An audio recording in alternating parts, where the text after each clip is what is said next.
Hello everyone, today's lesson is about factoring general trinomials. Specifically, these are quadratic trinomials where the leading coefficient is equal to 1. Alright, I have here 4 examples for you.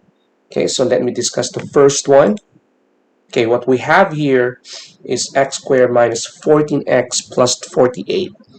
Now, before we go to the procedure of factoring this out, since the given is a quadratic trinomial, this is one of the things that you need to remember. The factors are two binomials, meaning we should have this kind of factors or answers. Now, since a equals 1 or the leading coefficient is equal to 1, this will just be x and x. Okay, because x times x will give us an x squared. Now, the next thing that we need to do, this is like a puzzle. The next thing that we're going to do is to find the factors of the constant number 48. So meaning, what are these two numbers that when multiplied the answer is 48? Okay? Now that's positive 48. So the possibilities are both numbers can be positive or both numbers can be negative.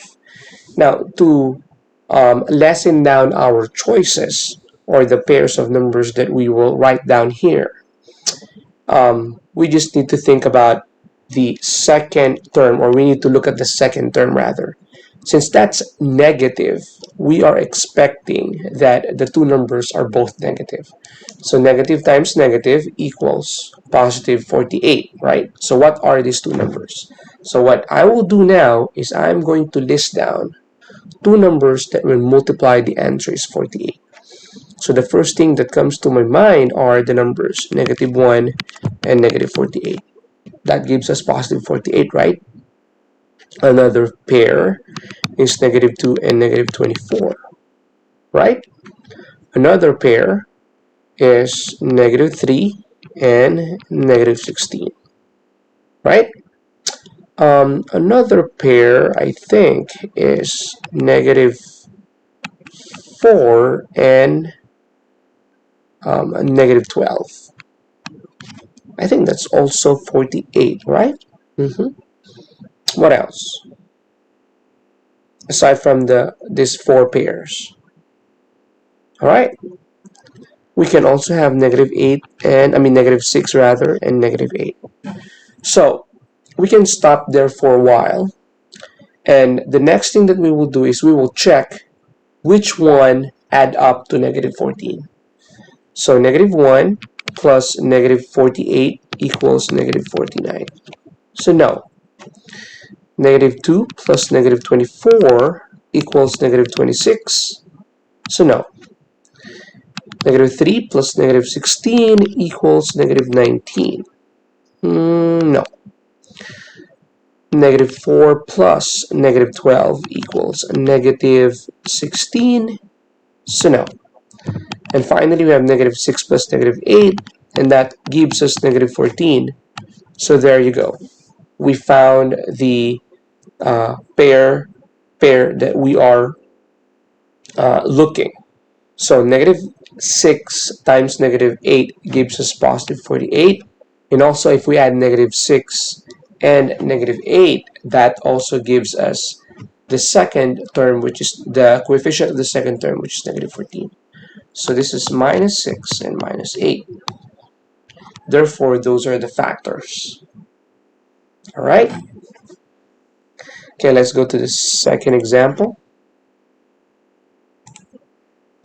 Okay, so here, x squared plus 9x plus 14. Again, keep this in mind. The factors are two binomials.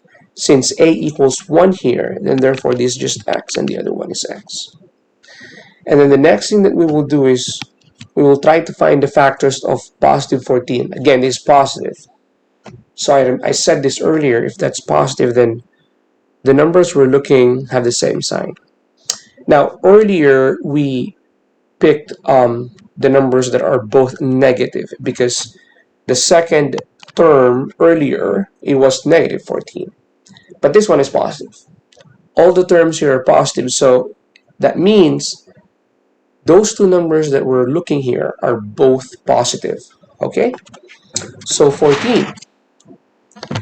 What are the numbers that when multiplied, the answer is 14? I think 1 and 14. Yep. 2 and 7. Mm-hmm. Well, aside from those two pairs, can we still think of another pair?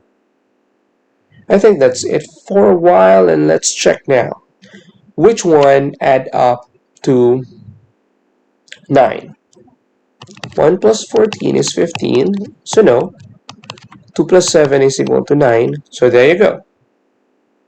Those are the numbers we're looking. Positive 2 and positive 7.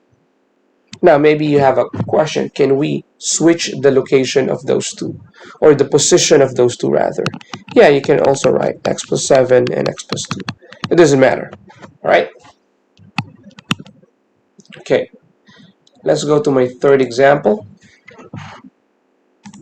Okay, so here we have x squared plus 7x minus 30. Again, I will start with this.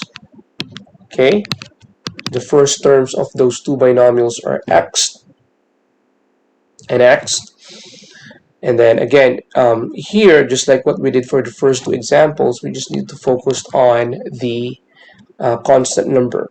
And the question is, what are these two numbers that when multiplied, the answer is negative 30? Now, that's a negative 30, meaning,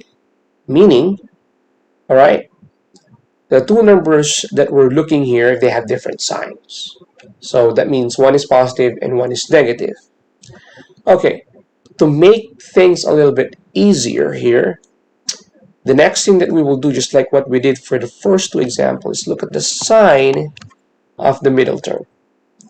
So the middle term is positive, which means that the higher number of those two numbers we're looking here, the factors of 30, the higher number should be positive.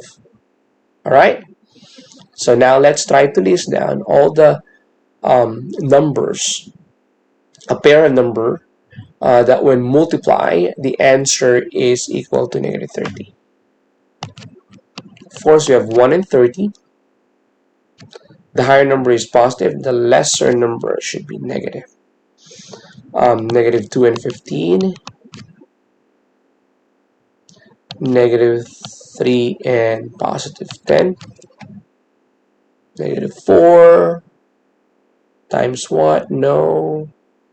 Negative 5 and 6. I think those are the things that we need. So now we will check which one, when added, the answer should be positive 7. So negative 1 plus 30 is equal to 29. So no. Negative 2 plus 15 equals 13. So no. Negative 3 plus 10 equals 7. There you go. That's what we need. All right. Now to check if the last pair is wrong, all right, if we add the two, the answer equals 1. So no. So those are the numbers we're looking. Negative 3 and positive 10. Alrighty? Okay, let's go to the third and last example. Alright, so x squared minus x minus 12. I am going to start with this. Again, the factors are two binomials, and since we're a equals 1, the first terms of those two binomials are just x and x. Alright? And then again, look at that constant number, negative 12. That's negative 12, so that means we're looking for numbers that have different signs. Now, to help us lessen down our options, we should look at the sign of the middle term that's negative. So meaning the higher number of those two numbers that we're looking here should be negative. All right? So 1 and 12 is equal to negative 12. 1 times negative 12. 2 times negative 6 is equal to negative 12. 3 times negative 4 is also equal to negative 12. And I think that's it. Alright, so which one add up to negative 1? 1 plus negative 12 equals negative 11. So no. 2 plus negative 6 equals negative 4. So no. 3 plus negative 4 equals negative 1. There you go, that's negative 1. Negative x means negative 1x. So there you go. Those are the numbers we're looking here. Positive 3 and negative 4. And again, we can change their position. If you decided to start with x minus 4 and then x plus 3, those two are the same. All right? So that's how you factorize general trinomials, specifically quadratic trinomials where the leading coefficient is equal to 1. So I hope you learned something. Thank you for watching. Don't forget to like this video, and if you're not yet a subscriber of my YouTube channel, please subscribe to my YouTube channel. Thank you and have a nice day. Bye-bye.